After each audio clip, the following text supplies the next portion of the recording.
हरिओम हरे कृष्ण।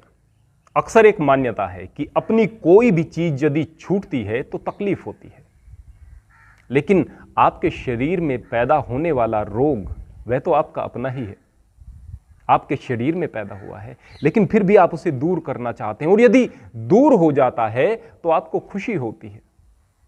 रोग आपको तकलीफ देता है, पीड़ा देता है, इसलिए आप दूर करते हैं, इसलिए खुशी होती है। अरे नहीं भाई, कोई रोग अपना असर नहीं दिखा रहा, तकलीफ नहीं दे रहा, अभी पीड़ा अभी नहीं दे रहा, उसका अभी आपको पता नहीं है। आप टेस्ट कोई दूसरा कराने के लिए गए थे, सामने आ गया कि आपको तो दूसरा कोई प्राणघातक रोग है जो कि आपकी जान ले सकता था आने वाले समय में। आप ईश्वर का धन्यवाद करते हैं कि यह चीज मेरे सामने आ गई। अब आप उसको दूर करने के लिए प्रयास में लग जाते हैं। क्यों? क्योंकि भले ही वह तकलीफ नहीं दे रहा, लेकिन जान ले सकता था आने वाले समय में। और यदि किसी रोग का किसी को पता नहीं चलता और आखिरी स्टेज पर या बहुत आगे के स्टेज पर पता चलता है, तो बड़े दुख की बात होती है कि इतने दिनों के बाद में इसका पता चला। अब बात हमारे हाथ से लगभग निकल चुकी है।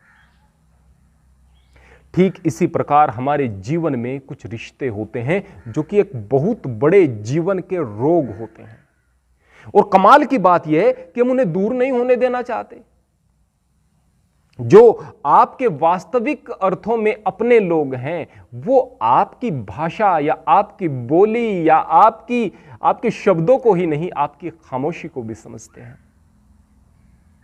आपकी दिल की भावनाओं को समझते हैं। और ये जो दुनिया में बहुत सारे रिश्ते आपने बना लिए हैं, हो सकता है आपकी किसी चीज से प्रभावित होकर यह आपको आपके अपने लगते हों, वो आपकी किसी चीज से प्रभावित हों, कोई स्वार्थ उनका हो।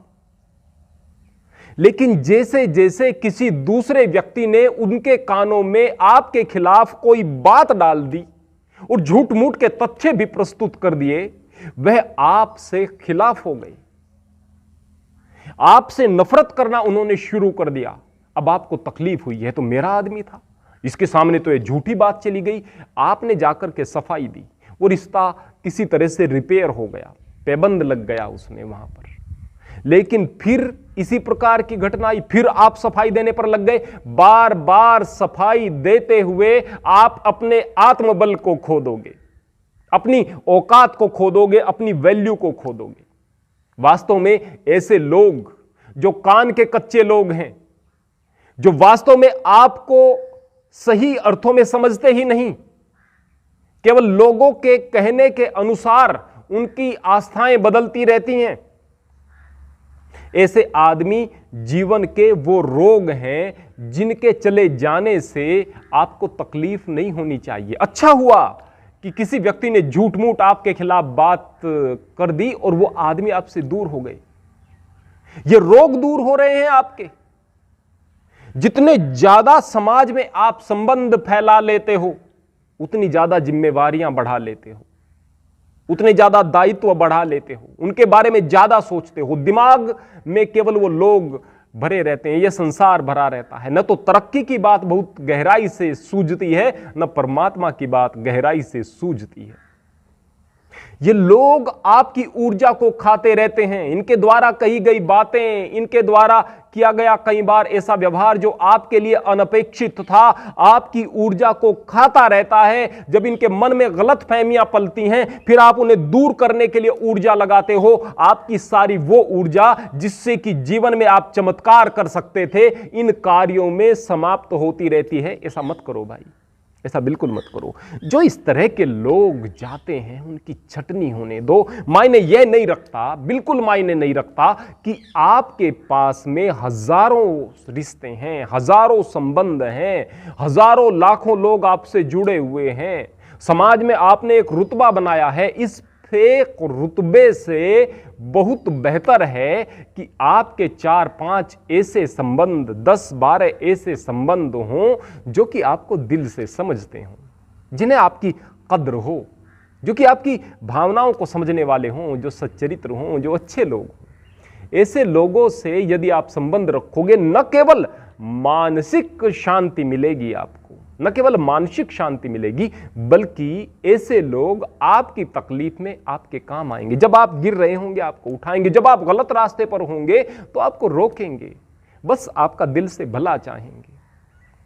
हो सकता है कि आपको कभी कभी ये एहसास हो कि देखो फला आदमी कि कितने सारे जानने वाले हैं, कितनी उनकी प्रसिद्धि है, मेरी प्रसिद्धि थोड़ी सी कम है, ये एहसास आपको हो सकता है।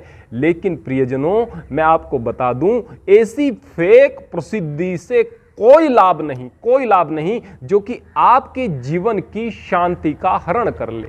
इस दुनिया में हम आए हैं, खुशी के साथ में जिएं, परमात्मा का नाम लें, आनंद के साथ में जिएं, उत्सव की तरह से इस जिंदगी को बना करके रखें। जब आप संबंध तो बहुत ज़्यादा बना लेते हो, कभी इधर फ़ोन करके कभी उधर फ़ोन करके उनको रिपेयर करने की कोशिश करते हो, कभी उनकी अपेक्षाओं पर पूरा उतरने की कोशिश करते हो, यकीन मानिए ऐसे में आप अपने जीवन की शांति और सुकून को खो देते हो। इसलिए आप इस बात का मन में एहसास रखें कि हर बार हर चीज आपसे जुदा हो तो वह तकलीफदायक नहीं होती, चाहे वह शरीर के रोग हों या जीवन के रोग, अर्थात बाहर समाज में आपके द्वारा बनाए गए वो निरर्थक संबंध जिनको बार बार आप रिपेयर करने की कोशिश करते हो, ये सारी की सारी चीजें आपसे दूर हो जाएं तो ही बेहतर है। शरीर स्वस्थ रहे, जीवन स्वस्थ रहे, शांति रहे, इसी में आनंद है। हरि ओम, हरे कृष्ण।